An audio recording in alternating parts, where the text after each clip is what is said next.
Welcome back to Beyond the Uniform. I'm Justin Nassiri, and each week I meet with military veterans to learn about their civilian career. Today's episode number 194 with Donnie Benjamin.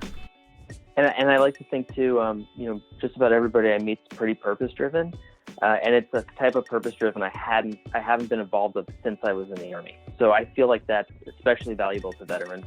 You can go to a lot of places or work for a lot of things where it's just you check in and you check out, and you miss that higher purpose or the feeling that this camaraderie that with the people you're working with, that you all have a goal you want to get to. And I really feel like you get that in a lot of places in the blockchain space.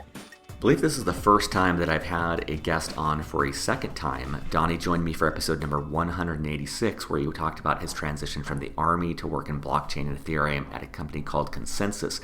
He offered at the end of that episode to come back on the show to provide an overview of blockchain, Ethereum, Bitcoin, and that's exactly what we're going to do today. All the information will be in the show notes at beyondtheuniform.io. Let's dive into this interview. I really enjoyed it. The thing that stood out to me most was the purpose-driven nature of this space and how that might appeal to veterans. So let's dive into my interview with Donnie Benjamin. Well, my guest today, back from episode number 186, is Donnie Benjamin. And the last time I talked to Donnie, he was in Brooklyn or over in Manhattan. And now that he's speaking with me, just as a sign of what can change in just 7 episodes worth of time, he's now in Chicago. But maybe, Donnie, you could start by letting us know what's going on, what's happened with this transition. Moving over to Chicago to help set up a Consensus Chicago office, really trying to understand the blockchain community here, how we can add value, if there's teams interested in building with us. It's pretty organic growth, what makes sense.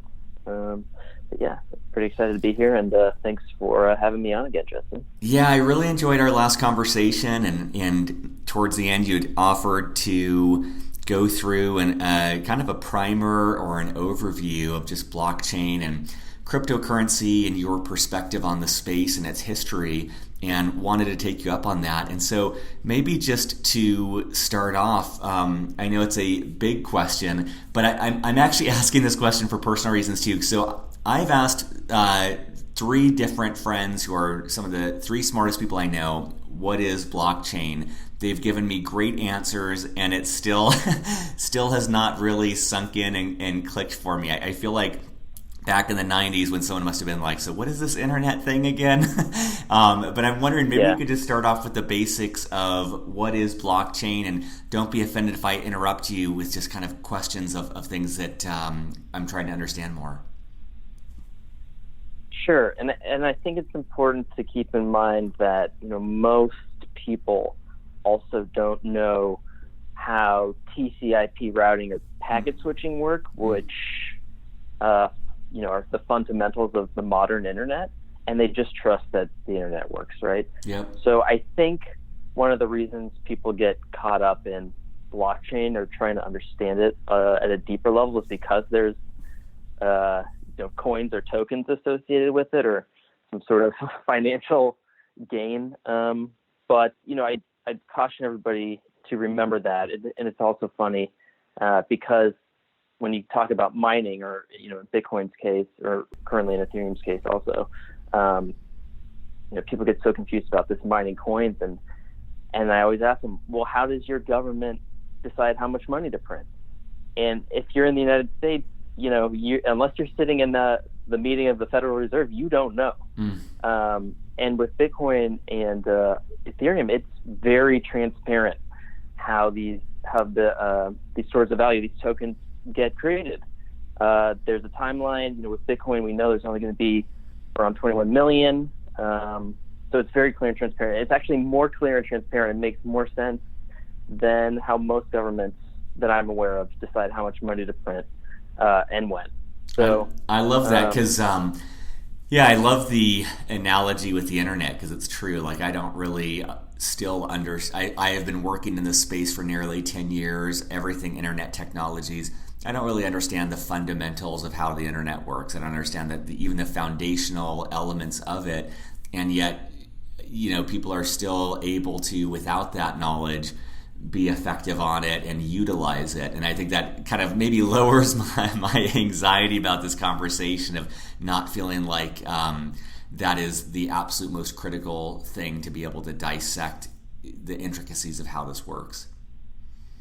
Right. But so maybe what is kind of important to understand is what makes it different than current databases, and how can that affect us in the future, and why is there so much hype and people building for it? Yeah, so, and like what the opportunities are that it can unlock. Yep.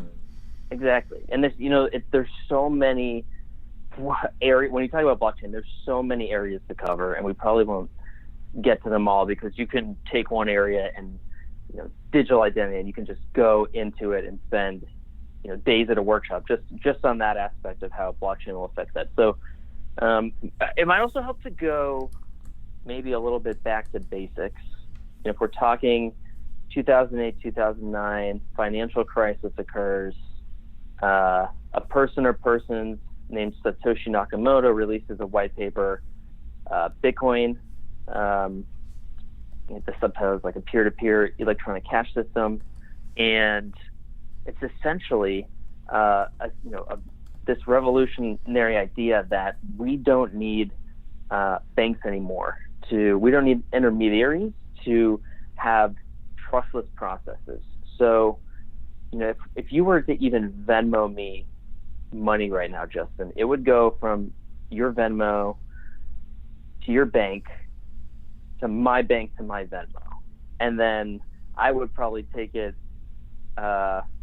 back from my Venmo to my bank. So there's these intermediaries, and I might have that a little backwards, but I think people get the idea. There's all these intermediaries at play that go into these transactions, and they try to take pieces of the transaction. And basically, Bitcoin proved out this idea that with cryptography and this idea of a blockchain where it's distributed ledger, where every transaction that's ever occurred is stored and you can't go back and change it. It's pretty powerful technology. So Bitcoin kind of proved out this idea of having this blockchain that's made up of pieces of a distributed ledger all put together, run by nodes on the network. If people have watched the latest season of Silicon Valley, the HBO TV show, I think it's pretty funny because it's spot on, and it's how it mocks tech. But I mean, they do cover a lot of cool stuff about and this tech. This sense. This is maybe a silly question, but the sense of this distributed ledger. So what you're saying is basically let's take I guess maybe Bitcoin for example. Every transaction that's ever occurred with Bitcoin, it is stored in basically like a public record in multiple locations to prevent it from being interfered with. Is that, am I somewhat on the mark on that? It's like so let's take JP Morgan Chase as an example. If they I'm gonna guess they spend billions of dollars a year securing their servers and their databases. And if they let that down, they're going to get hacked. I'm sure they get hacking attempts every second of every day. They're going to get hacked, and the global economy is going to absolutely collapse. But Bitcoin is proving out this idea that you don't even need a bank. You can you can transact billions and billions of dollars worth of Bitcoin over almost a decade without an intermediary there, just using technology. And every transaction that has ever occurred is stored across the nodes of the computers running this network, and no one can go back and change it. Mm. So that piece is what makes it why you don't need a bank in the middle to like reconcile a ledger, right? It's kind of like I found out all those skyscrapers on the other side of Manhattan in New Jersey are accountants regularly reconciling ledgers amongst all the banks. It's pretty wild. So I'm guessing all these. Oh, go ahead. Yeah. Well, just there's not a shared database infrastructure throughout the world, And that's the thing. Another piece when we kind of get into Ethereum that I think people just have a fundamental misunderstanding of how IT works in the world, and that I think when we see futuristic movies, we just assume there's a shared infrastructure everybody's using for instantaneous transaction, and that's just not true, right? You have tons of different enterprises selling different solutions. There's just not, think of when airlines merge, right? You read about the horror stories of trying to get their two technical platforms to integrate because they're just built on totally different foundations. So when we get into Ethereum, it's like, well, what if everything was built on one foundation that was super secure and transparent? That changes everything. And that also gets rid of the need for a ton of intermediaries. And technically, if I want to build a better airline system on the same infrastructure, I could, and then an airline could adopt it because the friction of changing is so minimum. Yep. Okay, I kind of took us off track. No, that's great. And so, but I'm assuming that the two elements that are important with that though too is that because there's not this massive infrastructure, this need to physically reconcile transactions, I'm assuming that makes transactions able to occur faster and transactions able to occur at a much lower cost than anyone else can provide. Is that somewhat accurate? Yeah, it's going to be cheaper, it's going to be faster, and you're not going to need somebody in the middle taking pieces of that because they've established themselves as this intermediary who's able to take more and more value out of a system. You're basically getting rid of them, or in some cases you still need them, but they're just not able to extract as much value because they can't. Well, let's take music, right? In a blockchain world, a musician could distribute music directly to a consumer, and instead of giving 80% of it away to a record label, they could trust that the transaction, so I'm going to buy this song, or I'm going to buy the rights to stream it, or I'm going to use a streaming platform, and it's all trustless. The system does all the work. The system knows exactly how many plays I've done, and the payment to the artist is near instant. There's no messing with the books. There's no auditing how many streams you had, and ideally then you have musicians who can actually afford to live in Manhattan because they're getting 80% or maybe 79% if the platform's taking 1%, but still 1% versus 80% is pretty significant of that value.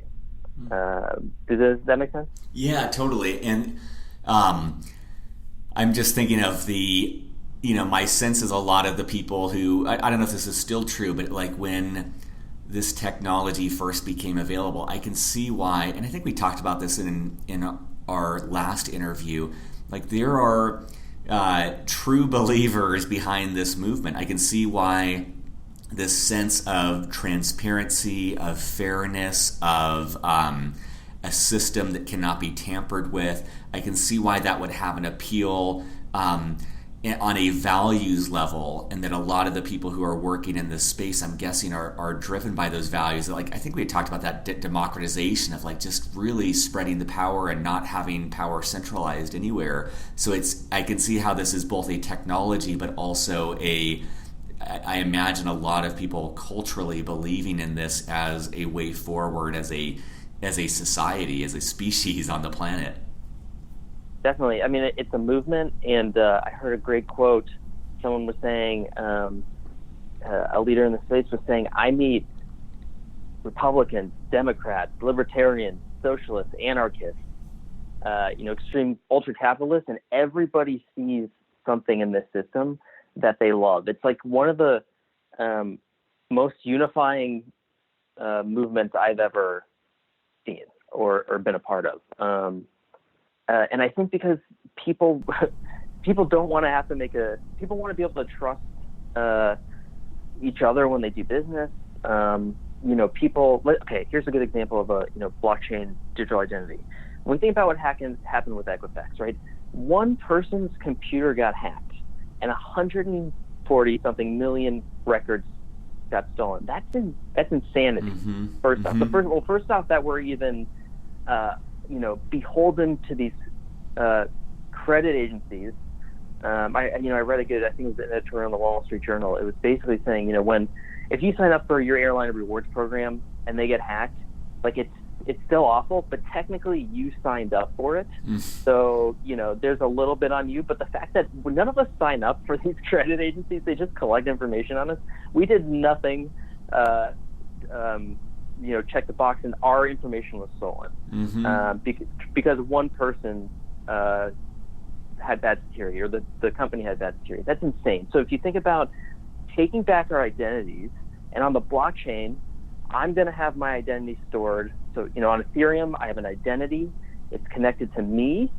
So if you were for some reason get my private key or my face or whatever, you could technically take my information, but you're not going into the blockchain and taking 140 people's information. You're just taking mine, which is ideally, I think, how people would want it.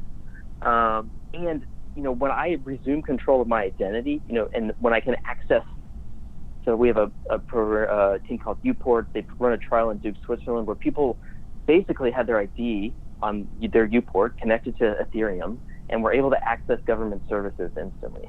So you think when I take control back of my identity, yes, it's good for government, but then, you get, right now we're a product of, if you're on Facebook, you're the product, right?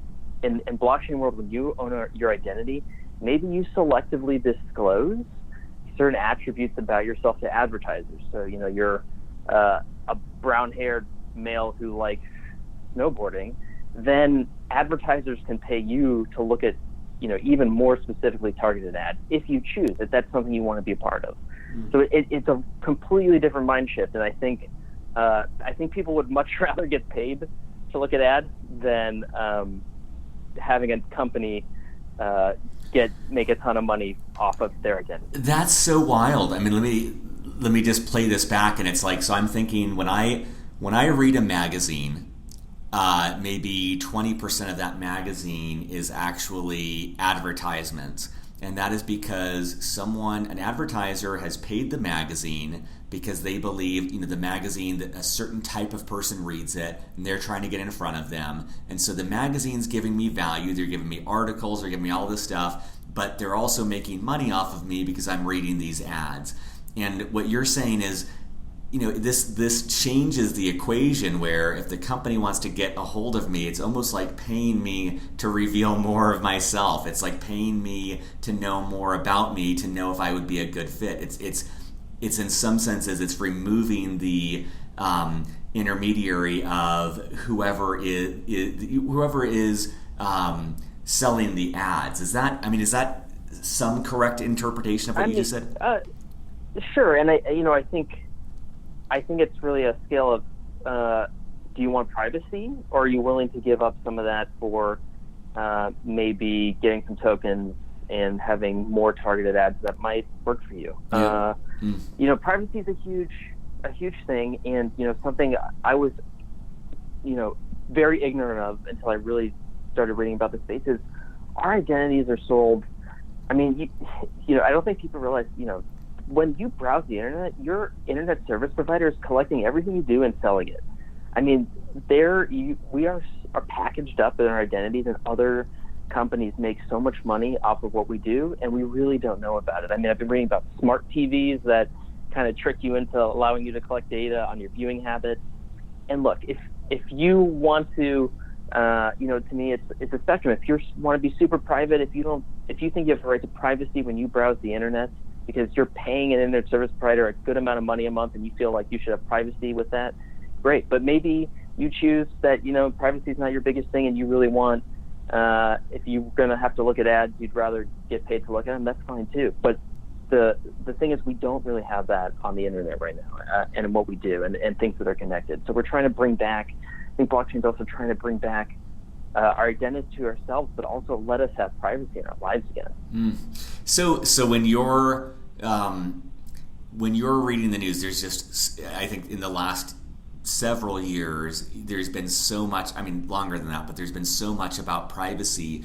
As someone in this space, I'm sure, just like everyone, it makes you upset and makes you scared and sad that all of this is occurring. And at the same time, you must see this as just such validation for the fundamental technology that you're working with and the opportunity it provides to enhance security and enhance privacy.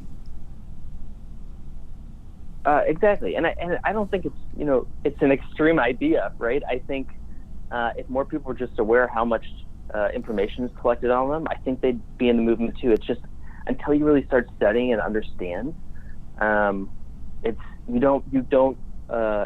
tough to really, I guess, comprehend the level of which this is going on. And I think just from a human level, does it bother me that some CEO is making $40 million a year because his or her business is selling aspects of my identity to the highest bidder? Absolutely. Absolutely. So what is, maybe to switch gears a little bit, how would you explain Ethereum then? Like what do listeners need to know about what Ethereum is?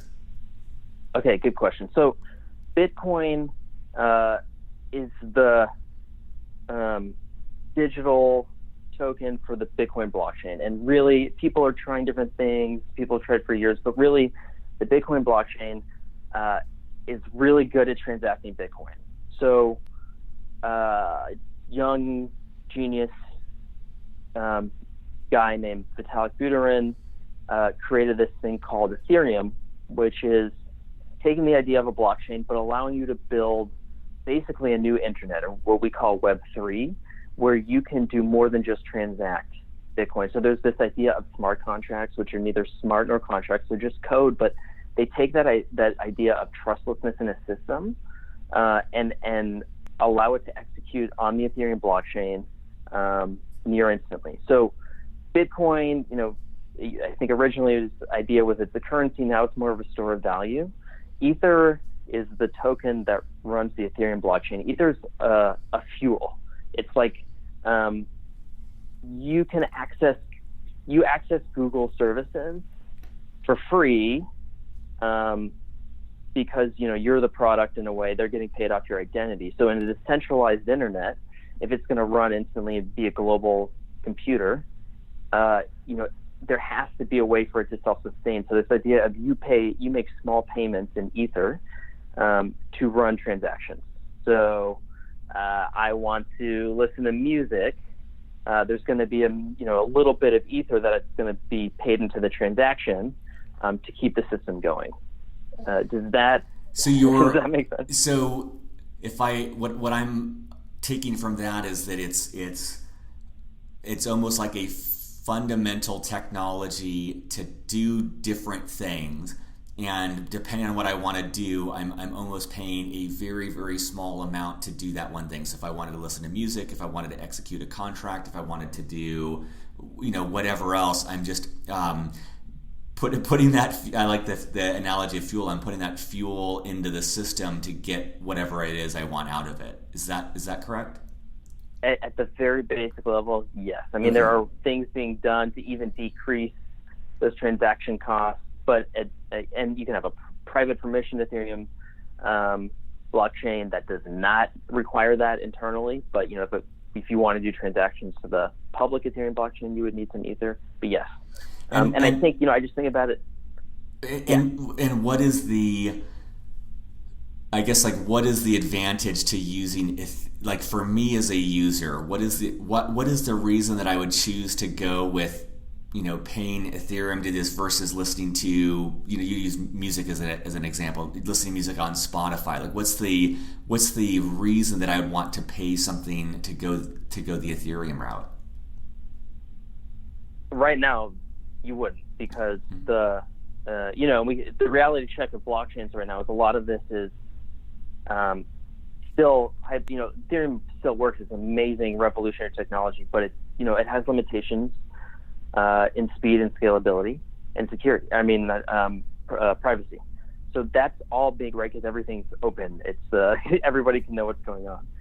So if you probably want to make some investments, you probably don't necessarily want everyone to know that. So that's kind of the trilemma of that's being solved. So there are real world limitations right now. Tons and tons and tons of smart people are working on solving them. But because of that, right now you would not choose this.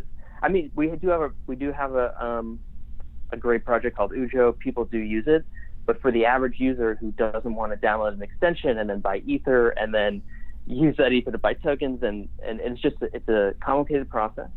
But in the future, you're going to probably choose to do it because, one, your favorite artists are going to want to make 79% more value out of a transaction, so they're going to go. Yep. The infrastructure to build on it's going to be so much cheaper for developers to work on than Spotify. So you can imagine they're just, from an economic standpoint, it's not going to make sense. And I think when you have a critical mass, when it's easy to use, when it's fast, when all the artists are moving over, I think then it would just become a no-brainer. Now, I mean, I want to have you continue to explain this, but the thing I was thinking about with Ethereum, and again, I understand 2% of this, but a friend of mine is a corporate lawyer at a very, very big, well-known company. And she was saying, look, we executed a contract. We're a U.S.-based company. We executed a contract with someone in Hong Kong. And literally, it was a fast turnaround. The way that we had to execute that was we literally flew someone with a contract in their hand to South Korea, and they signed it and they flew it back. That was the most efficient way to be able to execute this form of contract. But she was saying with a technology like Ethereum, that could be done pretty much instantaneously. And first of all, am I remembering that correctly? Is that one of the potential applications of this technology, is like the fast execution of contracts that otherwise would take a very long time? Sure. We have a great project called Open Law. They do have a lot of great demos on YouTube, which I recommend people look at, because when you have a trustless system, and my private key makes sure it's me and your private key makes sure it's you, and we've put basically code into these smart contracts that certain things execute when other things happen, it becomes near instantaneous. So the process, I haven't bought a house, but I hear it's horror story, it takes a long time. But really, if we just write a contract so I want to buy your house, Justin, we just put a contract in that escrows a certain amount of my Ether. And then basically once we have a home inspector digitally sign the smart contract that's good, and we get whatever other stamps, the title's been validated on the blockchain, then it's just an instant transfer of money. And then the title would then instantly, so it would say, if Donnie has 20 Ether in the escrowed account, and homeowner approves, then send Ether to Justin, and Justin, your side would say, and then Justin send title to Donnie, and that'd be it. That's so wild. So, I mean, I think when you say that, I start to see the shadow of Ethereum. I start to see like the edges of what you're talking about, where that is one very, very, very specific use case that you just outlined, and one that I think a lot of listeners and myself can relate to, because you transact on a house, it is a long, cumbersome process. But if in essence you were able to greatly simplify that process, that one use case that you just articulated is a massive value. That right there affects hundreds of millions of people.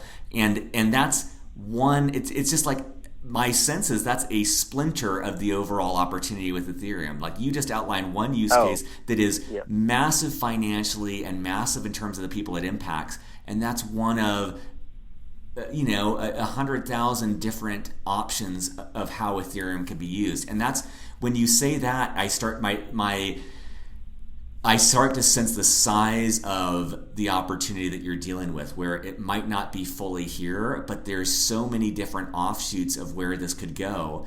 And that's why sometimes I think of this, like, in terms of the internet, of like, people must have been like, wow, like email is one application. Oh, reading the news online is another application. Like, there's so many offshoots that give the fundamental technology value.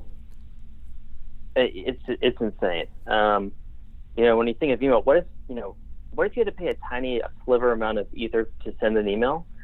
How much would that decrease spam, right? Because right now it's free to spam millions and millions of people, but if it costs a little bit, even if it costs a little bit, it's going to significantly reduce, theoretically, how much spam or phishing attempts or anything like that we get. Oh, and then, man. I always want to put in reality checks in this. That the homeowner one's a great thing, but even if the blockchain gets perfect, right, there still needs to be governments that agree that they're going to they're going to move all their titles digitally to the blockchain, and it's going to be accessible, right? So there's a whole, for all these use cases, there's tons of stuff that needs to happen for it to be this perfect world. And I'm sure there's tons of municipalities where they still, you have to go into a file to pull up a title for a house.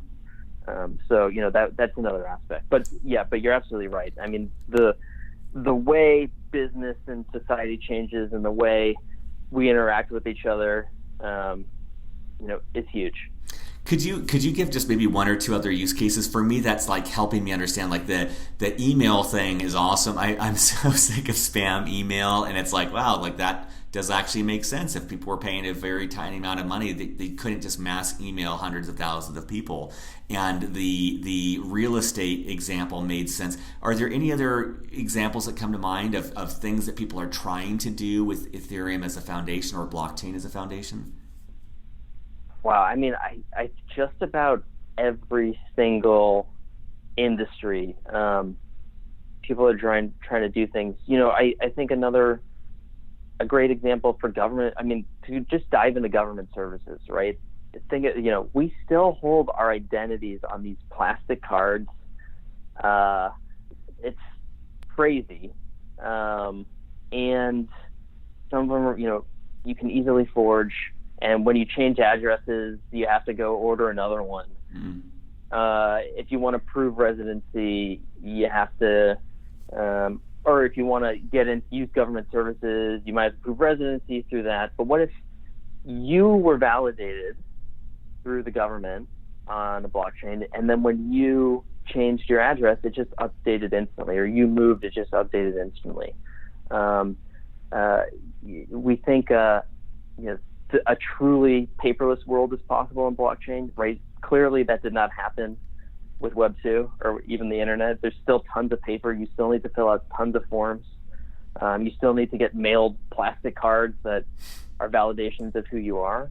But if you can get rid of all that because your identity is so secured through the government, and changes happen instantly, and you can go to a museum for cheaper because you've quickly proven you're a resident of somewhere. I mean, you can think of how that works. It is crazy. And then, I really like the idea of this idea that, in blockchain world, we have a project called Vine. It's a supply chain, but if you're a massive company and you're tracking everything on the blockchain, so you're proving, like right now we take marketing on the labels as proof that it's real. But I don't know where that fish really came from. I don't know if my organic vegetable is truly an organic vegetable. There's no real, we're taking so many people's words and supply chains get mixed up. And, I've heard absolute horror stories from marketers about how a lot of the stuff we see and read is not true, especially when it comes to food and nutrition. But if you've, proven through an immutable ledger that something came from somewhere, and then a company validates instantly how many things get bought and sold, and, paychecks are on salaries and operational costs, then you can instantly audit a company 24/7, which I get excited about that because I think, Jamie Dimon, Warren Buffett has, talked about companies are so incentivized to do things on a short-term basis at the expense of, even longer-term value to shareholders and society. So if you could change this idea where you're instantly auditing, you're instantly seeing things, and maybe that has an impact on this idea that every 3 months you have to show growth or your stock price goes down, something like that. So you think about the fundamentals of the market shifting in a more favorable way for both companies and society. I think there's so much there that can be done. That's so wild. I appreciate the things that you're saying, but I think what stands out even more for me is just the excitement in your voice is contagious in terms of just the possibilities and the opportunity to make things better, like the opportunity to say, like, there's so many things that don't function well or that don't function properly, and this is a potential to fix a lot of them, or at the very least to bring much more transparency and much more trustworthiness to all of these things. And from a economic perspective, if we get this right, the capital that's going to be formed and brought into the world is going to be unlike anything we've ever seen. And that's going to go to everybody who wants to build on this or have a part of it. And everybody's going to be able to capture more value out of every transaction. So it's just this amazing, possibilities of hopefully the near future of what can happen. So that, yeah, it's really exciting. I mean, it's motivating for many different reasons. Part of what I'm hearing though is that like the visual I get on this is like the amount of friction that is in this system. Or so like with the artist example, you're saying if there is 80% of an artist's value is going towards labels or different people like that, like you're removing friction, like you're freeing up less of the value is lost in the throughput of the system, and more is retained by the people creating things, people adding value. It just seems like it's fundamentally removing friction from a system. That, and you read about miscounts in streaming services, or Facebook saying, "Oh, we over said how many people actually looked at your ad." That goes away, right? Yeah. So you're able to trust. Not only are you able to trust the CAM in the system, but you're able to trust the CAM in the system without giving tons of money to the system that's trying to count it for you. Yep. Yeah. That's wild. Well, what else should we know? I know we've got a couple minutes left here. And I'm empathizing with the fact that, like, I'm sure the things that we're covering right now, like you said at the start, any single facet of this, you could probably find 10 hours worth of explanation on YouTube. But I'm just kind of curious from a high level, what else have we not talked about that you think it would be interesting for people to know? Well, I think, I do want to reiterate the reality check that there are significant limitations to blockchain technologies now, but the brightest minds are working to solve them. So just, we're cautiously optimistic. And I also, would encourage everybody to give some truth, because I think cryptocurrencies, right? Human beings have been scamming each other since the beginning of time. So the idea that there's scams in the crypto world, there's scams in the normal world. There's scams in the normal stock market. There's scams everywhere. So, I think, the media gets driven to highlight all the scams in crypto space. So I'd encourage people, really learn about the profound fundamental impact, positive impact this technology can have on the world.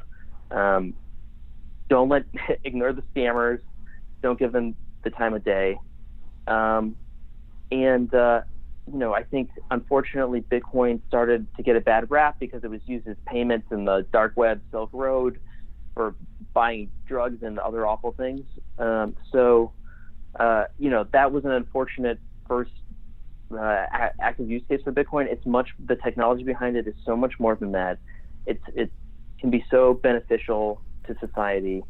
So don't let people think that, Bitcoin's just something you buy, or your cryptocurrency is just something you buy illegal substances with. And, talk to your congressman about making sure your state has, a lot of states are coming out with really good crypto regulation because regulators are understanding the profound positive impact on the technology. But I think the more people that understand it, the more people that get involved, I think it's important. Well, Donnie, I appreciate this. I think this is like the 194th episode. I think you're the only person I've had on twice, and so you've been especially generous with your time. And I think that what stands out for me, I think what helps me is the examples you gave just really start to shine a spotlight on how many exciting opportunities there are here. And in my conversation with you and Stephanie and the other people in this space, it does seem like this is an opportunity where, veterans, people on active duty listening to this, there is a big opportunity here. This has not been a space that's been around for a long time, so it's not like you're playing catch up. And as you're saying, there's obviously a lot of risk in this space, but a lot of opportunity. It's a little bit of the Wild West, and it is continuing to grow. And I think it's a really valuable industry for veterans to look at because they can go there with tenacity, they can go there with a lot of hard work, and they can play catch up on learning all of these things, but potentially play a big role in what seems like could be a major, fundamentally shifting technology for society. And I like to think too, just about everybody I meet is pretty purpose driven. And it's a type of purpose-driven I haven't been involved with since I was in the Army. So I feel like that's especially valuable to veterans. You can go to a lot of places or work for a lot of things where it's just you check in and you check out, and you miss that higher purpose or the feeling that this camaraderie that with the people you're working with, that you all have a goal you want to get to. And I really feel like you get that in a lot of places in the blockchain space. That's great. Well, thanks again for your time on this, Donnie. Yep. Thanks, Justin. Surface.